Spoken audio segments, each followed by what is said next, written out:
వరంగల్ జిల్లా ధాన్యం కొనుగోళ్లపై ఇంధన ధరల ఎఫెక్ట్ తీవ్రంగా కనిపిస్తోంది.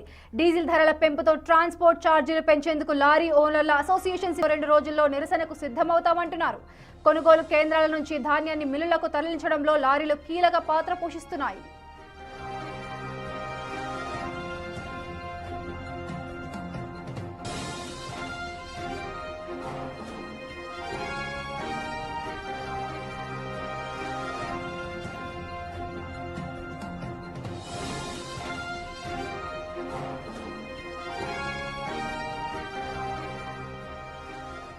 ఇక ఇదే అంశంపై మరింత సమాచారం మా ప్రతినిధి వేణు అందిస్తారు. వేణు, చెప్పండి, అసలు పరిస్థితి ఎంతవరకు వెళ్లే ఛాన్స్ ఉందంటారు? ఎందుకంటే చూసుకుంటే డీజిల్ రేట్లు పెరుగుతూనే వస్తున్నాయి, ధాన్యం అప్పటికప్పుడు నిల్వ ఉంటూనే ఉంటుంది.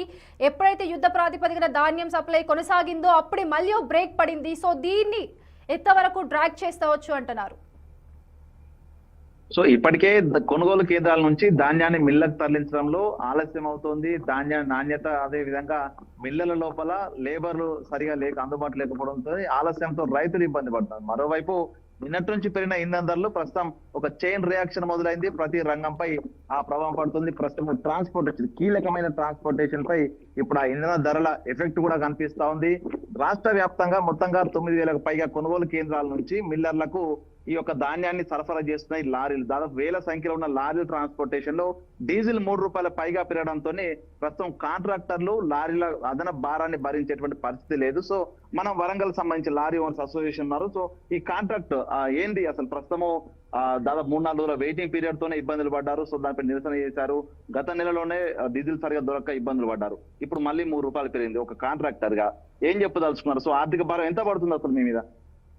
ముందుగా నేను వరంగల్ జిల్లా లారీ అసోసియేషన్ ప్రెసిడెంట్. గతంలో కూడా ఈ ఇంధనంపై డీజిల్లో లాస్ట్ టైం అంటే డీజిల్ ఉన్నా కూడా చాలా మంది పెట్రోల్ పంపులు ఈ యొక్క రేటు పెరుగుతాయని గతంలో ముందస్తుగానే ఒక స్టాక్ ని పక్కకు పెట్టేసి డీజిల్ పోయకపోవడంతో అప్పుడు నేను ఇదే విధంగా ప్రెస్ మీట్ చేయడం కూడా జరిగింది.